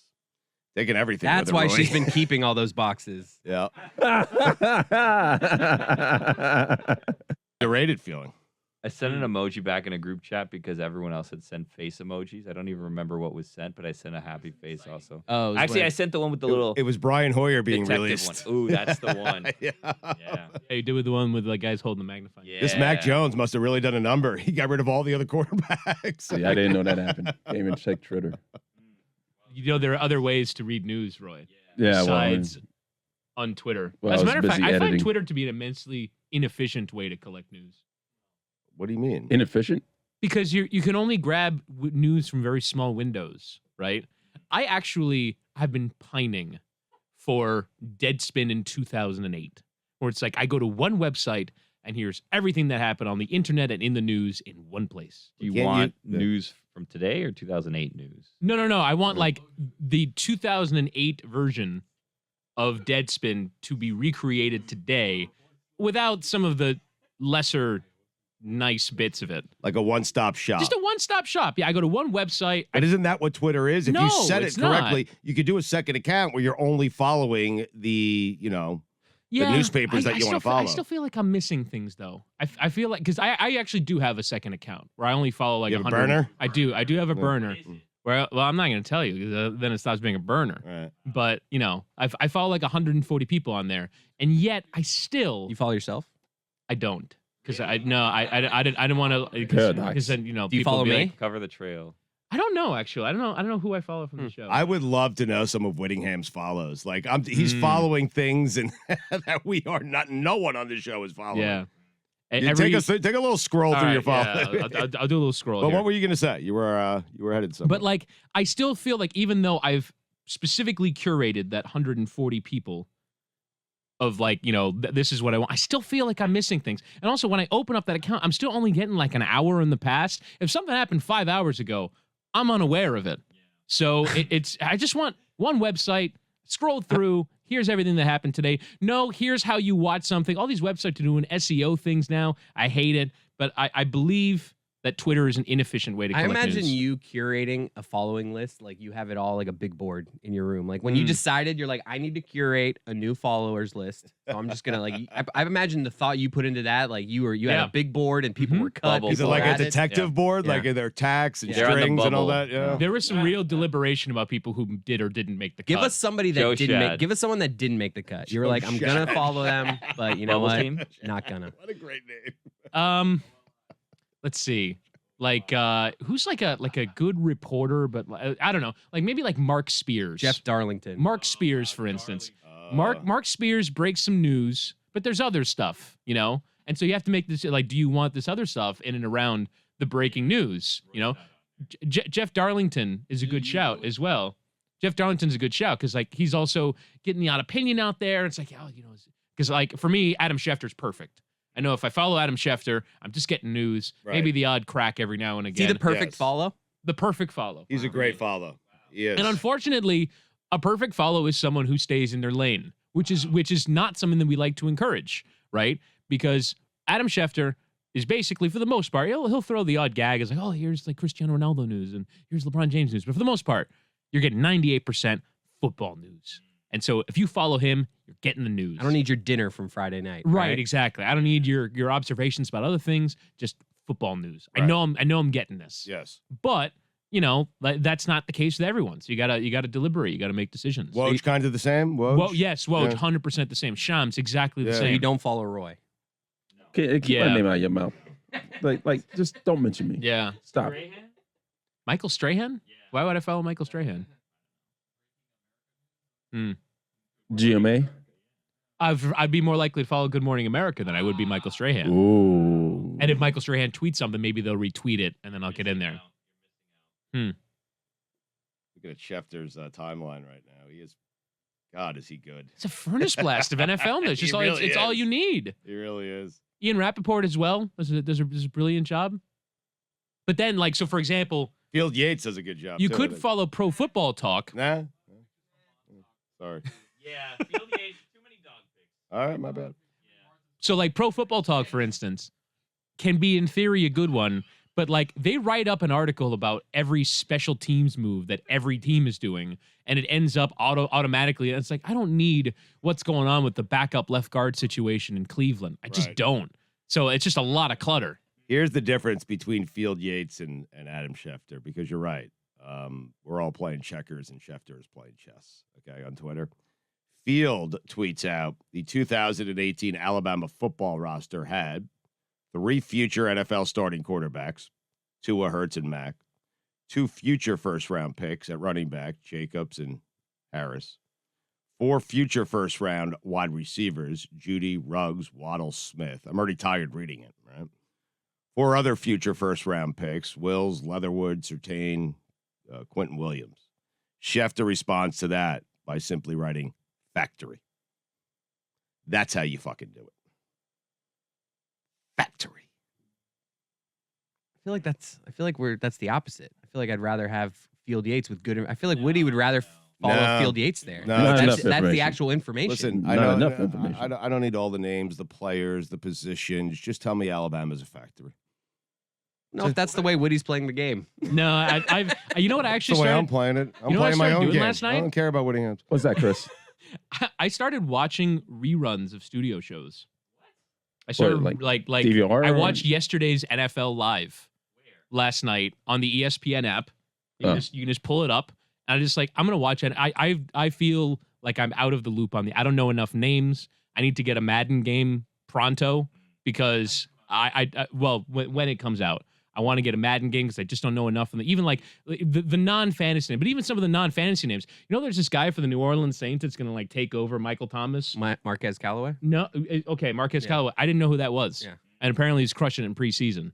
But there's a you guy can get him who's like 7th, 8th, 9th the top round. guy Really? for New Orleans. A lot of people are hyping the New England Patriots running game. I heard Orlovsky say last night. Damian Harris. Top 5 offensive line in the NFL, New England Patriots, going against a softer schedule. You should absolutely go for the Patriots running game. Damian Harris. Yeah, Damian Harris. So you did a draft already, right? I've done 3. Right.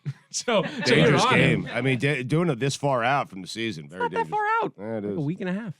But anyway, That's so the guy who took Cam Newton.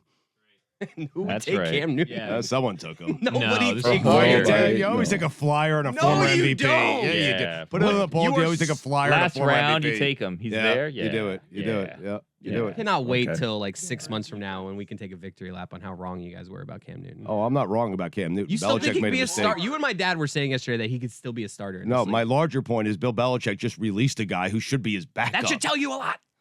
He also released the backup.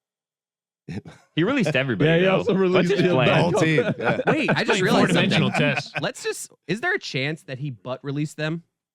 Like, in just like he had his phone in his pocket and he like, you know. There's no chance. I'm just No. saying. I'm There's just a spitballing slim, here. No. slim He's just gonna chance. cut Cam Newton and Yeah. Like, butt release. 0.1. It could happen. You Not can how butt that text happens. somebody. You can butt turn on your flashlight. You know, there's a lot of things you do with your phone with your butt, even though you don't really do it with your butt. Why do we call it a butt dial when it's always in your pocket? What's in your back pocket? No, though? it's not. No, but I Who think puts- that's. Yeah, but my point is nobody actually puts their phone in their So back you pocket. should. It really No, should be I've done it called. before. It actually works better phonetically. Thigh dial. Yeah, I thought It should be a thigh dial. Unless it's a butt dial because the No, phone's it's in not your a back butt- pocket I and mean, you're sitting on What it. about Wow. pocket text? How often is your phone attached to your bum? I just I mean, thought of Tom Green occasionally. right there. Chris, have you ever put the phone in your back pocket No. and then your shorts just start dragging down? Yeah, no. Okay. Wait, you think that it's possible that Cam Newton was not supposed to be released, but Bill Belichick had his phone in his back pocket and accidentally released I'm him? just spitballing here. Okay. Like there's a button on your Yeah, phone that that's says right. You release. Release. also Yeah. pitched that as though you had like a eureka moment. Well, I Oh, just, wow. it just hit me I saw because you this. guys, because we were saying in here, it's crazy that he released two, like his second and third best quarterbacks. I'm just saying, I'm just throwing it out there. I mean, I'm sure you've turned your flashlight on before without meaning to. But you know, eventually Brian Hoyer is going to be back on that roster. I mean, he always ends up there. Right. Right. He's a Patriot for life. Butt release. Yeah. Don't rule it out. Yeah, Dan would have sent your ass to the ocean by now. Who's a person that's very clean cut and when they're dressed down makes you uncomfortable? Because I've seen 2 in the last couple minutes. Field Yates is one. I was watching him do his fantasy show and he was in a t-shirt. I'm like, Didn't Fields, work. I feel like we got to do the suit and tie. Did it say Yeah. Yate? Was it Yater's gonna Yate? No, No. he still owes you that shirt. He by the does. way. I Yeah. saw him in full gym mode on a treadmill. Yeah, in a suit. Yes. I imagine Field Yates never has bad breath. That's a good call. A No, that's a great good call. call. Is it? Wakes up Yeah. in the morning and his breath smells great. He brushes just because he knows he has to, but he doesn't need to. Looks Doesn't need to unbelievably brush. hygienic. Put that on the ball. Does Field Yates need to brush his teeth? Ever. Or does he look like he has Ever. good breath? Yes. Yeah, a bit wordy. Reese Davis, too. You know what? So I'm going through my list of follows on my burner Chris, let's account. do it this way. If Field Yates never brushed his teeth, would he still have good breath? Is that okay? I can't imagine Reese Davis dressed down. Every time I've ever seen him, like his most dressed down, and I'm jarred seeing this, is the top button open and a blazer on doing like a Sports Center hit. What? That's well, hold frightening on. to me. We were up in Bristol. Guys, wasn't he dressed down a bit? He came in studio. He found out that he was coming in studio to co-host the show with me through his neighbor. But wasn't he dressed down a little bit? I believe so, yeah. Yeah, I think it was 2 buttons down, right? He was just in a normal suit, not a tux. He looked great, right? Another guy who doesn't need to brush his teeth. Not so sure about that. I believe you said that. Here's another one that makes me uncomfortable when he's dressed down. Ernie Johnson. Mm-hmm. Ooh, I could see that. Good call. Mhm. I saw him giving a speech here, actually on Field Yates' Twitter, that he retweeted it, and he had like a button-up shirt, and then he unbuttoned it, and he had it open with a T-shirt underneath, and I said, I don't know. I don't know about that look. EJ. yeah. Someone who looks like they have bad breath? Ron Jaworski. Jaws. Wow. All right, is it cigarette breath or is it coffee breath? Coffee. I'm going coffee breath. I got a great one for you. Bob Ryan. No, I mean Cigarettes. Tobacco, actually. Just chewing tobacco. It's old man breath, I think. Halitosis. Felica. Well, that's harsh. Yeah, That's a harsh. mean thing Why to is say, that? man. Why does that mean? Jeez. You can be hygienic. You're right. That was mean. I'm sorry. Yeah, why? What makes you think he has bad breath? Just like, Look, that's not that's not the game we're cruncher? playing. What are you doing? We're just you look at Number somebody, cruncher. you either think they have good breath or not. You don't have to explain yourself. Okay. It's In just the a case of gut feeling. Felica, we're playing good breath. Are we playing good breath or We're bad playing breath? both. both. Okay. But in the case of Felica, he's a bear. Good point. Dan does What not. were you doing there? Just out of curiosity. Yeah. What was I doing? Yeah. I was trying to be kind to Chris Felica. I really were. honestly, so by highlighting, my- by trying to get Stugotz to highlight the reason why he might have bad breath. yeah, I was basically. I He's honestly, my friend, though. I mean, no, but I honestly bear. think you were just basically accusing him of being fat. Right, but, Whoa. but then No, you. no, no. Only one person has We're done not that talking here. about fat But that could have people. gone Yeah, no. unsaid, and you tried to bring it. Hey, I Stugotz, did. say out loud I why. did. Right. Yeah. Yeah, I was because it just felt like his breath smells like hoagie. Mm-hmm. Very specific. Wow. Yeah. Okay. Dan, I think Whitty probably has great breath, right? I feel like Dan Lebitard doesn't look like he has great breath. Careful. That's a good one. Hey, man. Dangerous game. Very You're dangerous. doing. I'm just most saying, I dangerous know games. for a fact his breath is great. You're doing I'm just Ron saying, Skipper, Do you? John McGill, You know, and then I mean, next what thing the- you know, A little too comfy. accusing the boss Little having bad comfy. breath. just said he looks like he has bad breath. Taking some Right. of your unlimited vacation this Taking weekend. us out I of the mean, pod. Mm-hmm. Yeah. Brady has great breath, right? I don't know. Drew Brees, no. Terrible. Ooh. Yeah, terrible. ooh, Wow. It's the What's scar. doing It's the there? scar on his face. What's going on? really? What does that have to do with his breath? I mean, That has nothing to do with his breath. he's You a little too asshole. comfy. I mean, he really is. No, but you have to if you're gonna do it on the basis of appearance, you got to pick out things in their appearance, not things in their like Nah, what you no. associate with their habits. Who's the necessarily. quarterback that looks besides Jaws? I'm in Current vacation mode right now. quarterback. we can tell. It's a dangerous day. Yeah, I mean, the current quarterback that looks like he has the best breath. Oh, you said current. I was going to go with Jeff Hostetler for a second there, but Current quarterback best breath. Current quarterback worst breath. Current. Zach Wilson, best breath. Right. Very young. Zach Wilson looks like he has great breath. Russell Wilson, bad breath. what? What are you doing there? Just listen. I'm not playing your game of explaining it. Racist. Just look at Russell. I mean, just What? The breath front? No, on the looks front. yeah. Wow. Really? No. He's. I'm with Billy. I'm looking at these pictures right here. I would say Kingsbury is one of the 5 best-looking coaches in the history of coaching. I mean, Wow. I agree. but I put Riley in that conversation. Riley in his prime Riley. I think we're overstating him. I'm Yeah. with Billy. Really? I'm not saying he's not good looking, but we're putting him in this such elite category. well, you're comparing him to other coaches. You guys want me to try to Right. find my top 5 best-looking coaches of all it's time because list? no. I mean, you might be You could do looking that. at him like will. post stress, but there's like a few videos of him like doing practice sessions at Texas Tech with his Yeah. shirt off, and you're like, oh my god. Yeah. Years ago. Right. McVay at the beginning, but like maybe McVay now just has a different character he's going about him. downhill. Yeah. Yeah. It's is hard. going It's you probably age like president as a head coach. Jason Garrett, great looking. Oh, What are you doing? brother What from are you another doing mother there? over there. Gingers need love, man. Yeah. Who is the best looking ginger?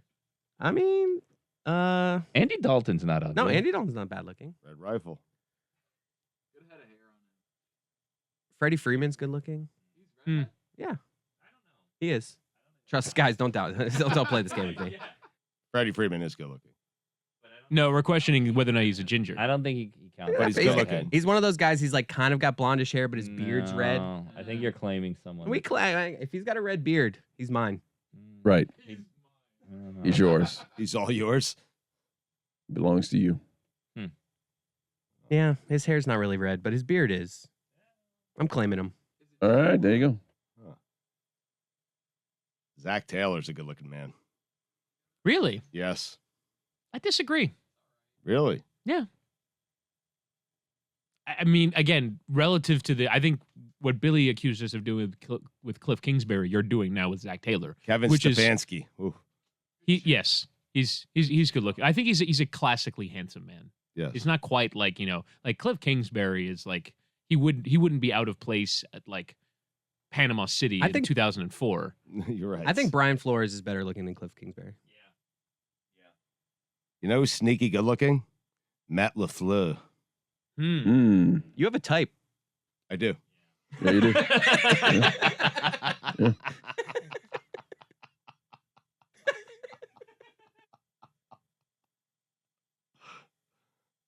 You noticed. It would just be funny. If And you so were do like, you. Whoa.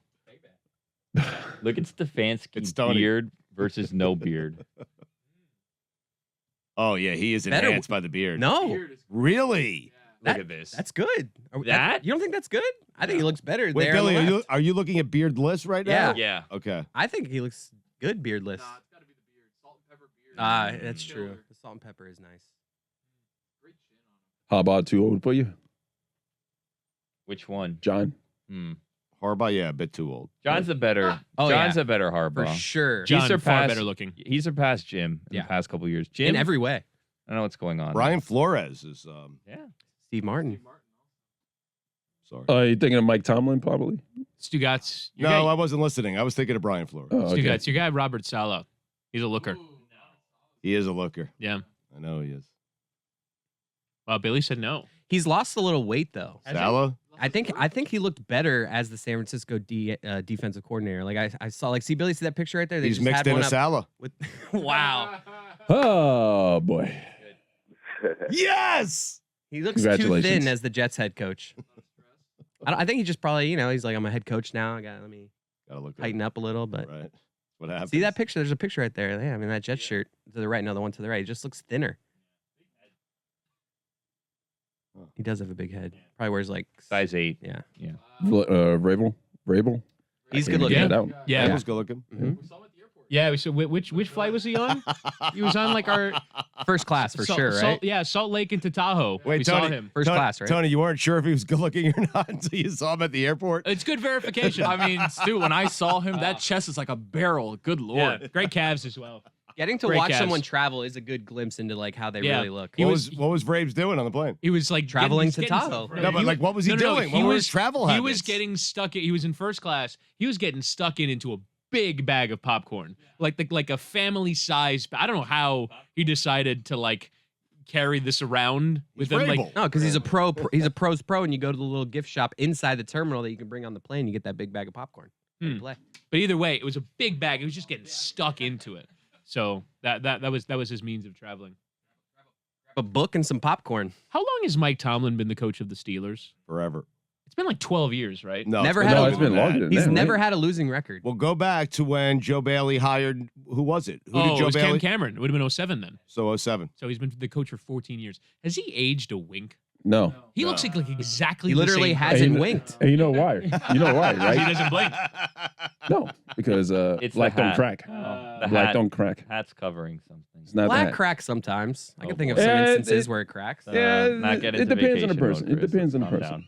Who's It the depends. coach for? He used to coach the Nets and the Hawks. No. Let him keep Lion- talking. Lionel Let him Hollins? talk No. himself. Mike Yeah. Woodson? I mean, we have a battle going on. Vacation The Roy versus Raptors coach. Vacation No, I'm Chris. thinking of the Raptors Dwayne coach. Casey? Dwayne Casey. Who's not going to return from vacation because they got fired? I mean, Dwayne Casey. It cracked.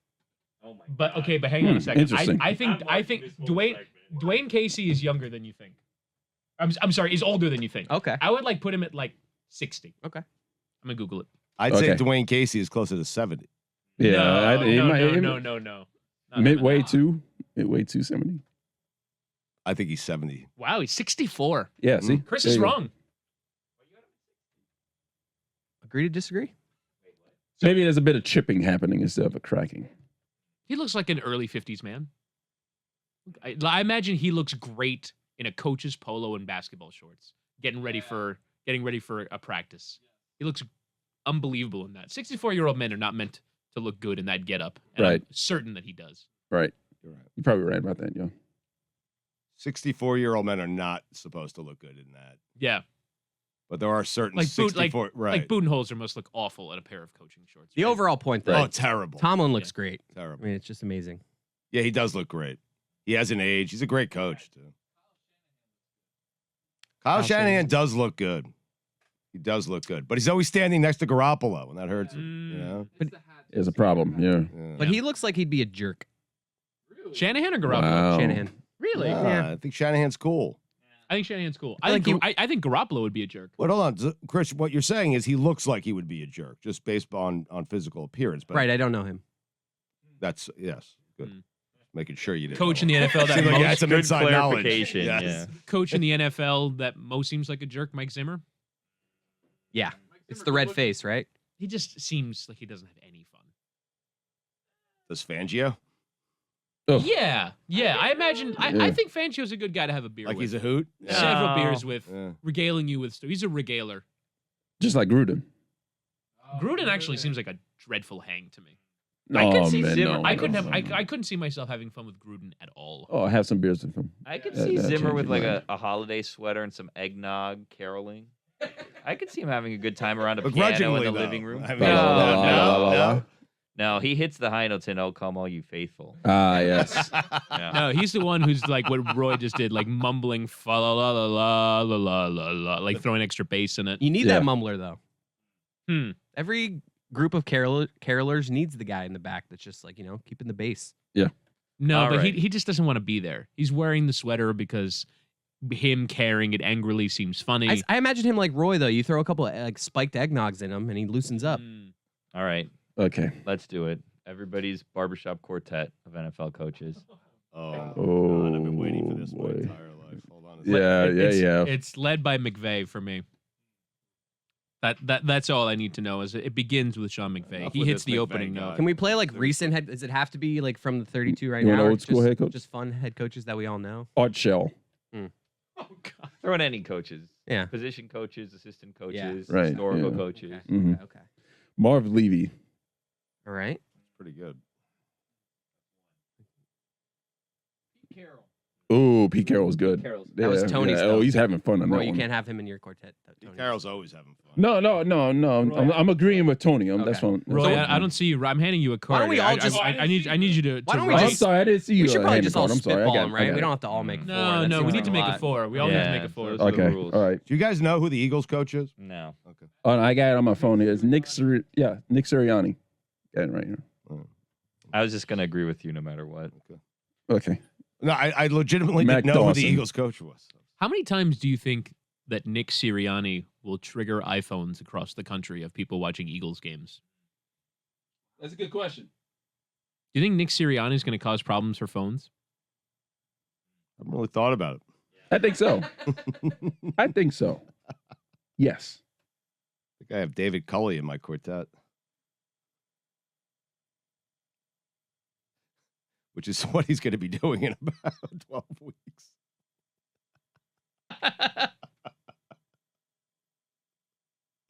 Culley. All right, I have my four. Is Dan Campbell in it? He's not. You have your four? I do. I have two of my four. Mm. We can go, it's not current coaches, right? No, it could be any coaches. So I can go with Marty Schottenheimer? Yeah, but don't tell people. Sorry. You want my four? I'll just give you my four. All right. Yeah. Go ahead, Billy. All right. Gary Kubiak. Oh, wow. Ooh, good call. Do you want me to do the fanfare for all these? Jesus Hey. Christ. Wade Phillips. That's excellent. Wade Phillips is a great call. It's a great one. John Fox. Oh, wow. Wow. Jesus, man. And Jim Caldwell. Jesus. I feel uncomfortable giving mine now because that was so good. That's incredible. I got mine. All right. Bruce Arians. Good start. Tony's list is getting crushed. Andy Reid. What are you doing, Chris? I don't like it. Wow. Bill Belichick. Matt Patricia. What are you doing there?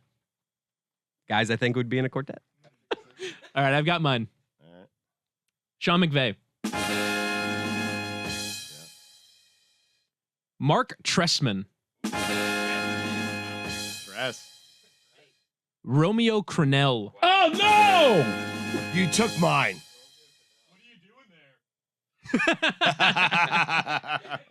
And finally, Cam Cameron.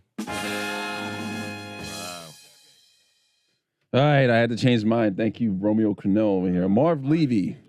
Marv Levy. Jason Witten. He's never coached before. I mean, come It's on. an invalid list. He's He's never a player coached. coach. He's a player coach. What does that Come mean? on. Come on. Put in Mike Oh, I'm McCarthy. sorry. No, I'm sorry. never coached, Jason Roy. Garrett is what I meant. The handsome one. Yeah, yes. Sorry, my bad, because they all look the same. Wayne Fonts. I'll chase. Oh, Wayne Yes, all Fonts these. is outstanding. Wow. And Ocho. All right, here's mine. All right, what do you got? Number 1, Pete Carroll. Good answer. Good answer. Number 2, Bruce Arians. Chris took mine. Yeah. Number 3, Jim Caldwell. Billy took mine. Number 4, Bill That's what I O'Brien. Bill O'Brien. Bill O'Brien's a good one. Fantastic. Fantastic. You guys have Bill yours? O'Brien. I do have mine, yeah. I have mine. Joe Gibbs. That is excellent. That's really good. Joe Gibbs now? Yes. I was praying someone would take it. I really was. David Culley. Tom Flores. Ah, that's a good one. John Madden. Yeah. Pretty solid. I'm entirely convinced by Madden. Really? I mean, you can see it, but I don't know. He just doesn't capture me as a barbershop quartet. Well, that's I had because he's busy Crenell. chewing. I mean, you stole my Crenell, so I had Yeah. to. I came back with a Madden. Good improvisation. Tony, by the way, Terrible. you got to come up with some new answers once others are selected. John Skipper and I had to come in rushing a couple of days late because Meadowlark Media wants to immediately begin its 20-part documentary on Bishop Sycamore. Everyone's spending their vacation in studio. Dan, Roy, Chris. I mean, this is exciting.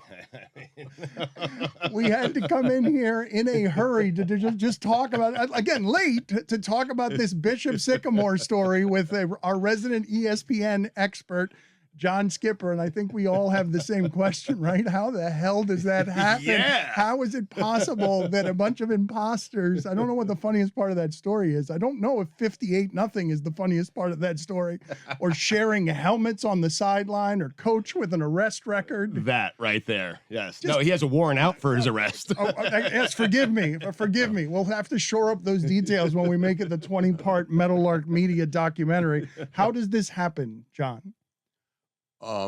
Actually, I think this happened just because of the volume of games that they put on at ESPN. There's a hierarchy of what people pay attention to. This game falls pretty far down in the hierarchy, falls far enough down that they let someone else do the game and produce the game for them and give it to them. And somebody didn't pay attention, but I think since nobody got hurt, it's just funny. I don't think this is a reflection on the culture or that they don't care or that they're not paying attention. They are. This is just like, it's a kind of a ridiculous analogy, but this is like expecting the Walmart CEO to know that some dog is shit in the aisle 13 of the Fayetteville, Arkansas store. It's just like, you can't know everything. There's no way to know everything. Yet people expect the people at ESPN to know everything that's going to air on their network. They do expect that, right? They do. Yes. And look, ESPN gets held to a very high standard because they're the worldwide leader, and they made some. This is it's embarrassing, but it doesn't mean anything. Just inventory. It's just the sheer inventory. volume. How much programming are they putting out all the time? They're putting out close to 100,000 live hours, probably more than 100,000 live hours at this point. So you think about that. There's 8,760 hours in a year. So they're doing 10, 11, 12 hours an hour.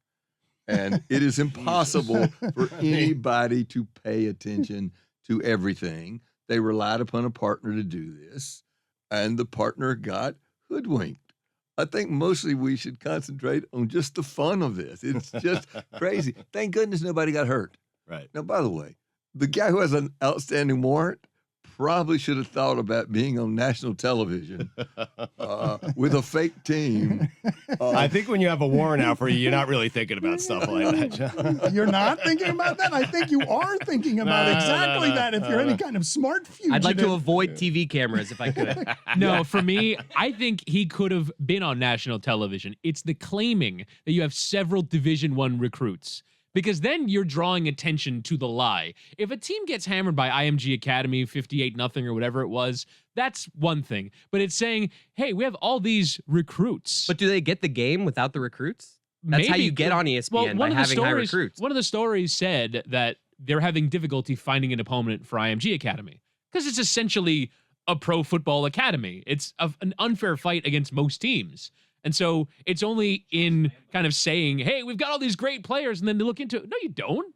Who are these great players you speak of? They were playing their second game in 3 days on top of that. They had JUCO players on the roster. That's unbelievable. They would have lost if they'd had Cam Newton on their roster.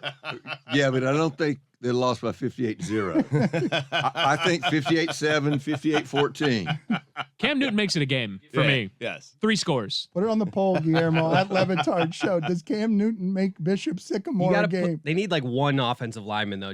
That quarterback was getting hit quick every play. But, Jock, so you can see, can you explain to the audience what Paragon Sports is? It's a third-party company that is airing games on behalf of ESPN. They're partners, right? They're packaging high school football games, putting the matchups together, doing the production, and just feeding it into Bristol. That's all they're doing. I think generally they've done good, reliable games. Right. In this case, they got hoodwinked. But who should vet that? Like, who should be the ones vet? Should it be ESPN? Should it be Paragon? Or you see how ESPN could just trust Paragon because they've handed them 60 good games in the past. Yes. And somebody has as their 9th responsibility, right, to supervise Paragon. And they're busy worrying about other things. Paragon hasn't messed up. If you call Amazon to deliver groceries and they deliver it well 60 times, and the next time, they bring you all the wrong groceries, somebody just messed up. If you're the president of ESPN at the time and it happens, do you yell at somebody at Paragon? Do you fire somebody at Paragon? Do you stop working with Paragon? I don't think you stop working with them, but I think you tell them if it ever happens again. If it ever happens again. That was essentially ESPN's statement. And by the way, if somebody calls you and tells you they have a high school football team called Cardinal Maple, don't take it. It's so strange. What kind of name is that? Religious tree. What kind of name is that? Where does this rank, John? Where does this rank with all-time sports scams? Well, it's a pretty good one. It is. Except it's a non-prominent sport. I think maybe the top of the food chain in scams is Rosie Ruiz briefly winning the Boston Marathon by proving that subways are faster than the fastest marathon runner, right? And I applauded that one. She comes out of a subway stop, runs across the finish line. Actually, briefly, I think, and I don't remember this dramatically, but I think briefly wears the laurel wreath that you get for winning the Boston Marathon. What's wrong with that? And somebody asked her, by the way, somebody does ask her about her interval times, and she says, "What are those? What are interval times?" Which I think was the beginning of the end of her scam. I think when they realized that she didn't know what an interval time was, she was on the way to being stripped of her title. I think it was photographed on the subway, or certainly seen on the subway wearing her marathon, whatever that is, the number. Yes. Guillermo, put it on the poll, please, at Lebitard Show. Does Stugotz applaud and endorse every kind of scam?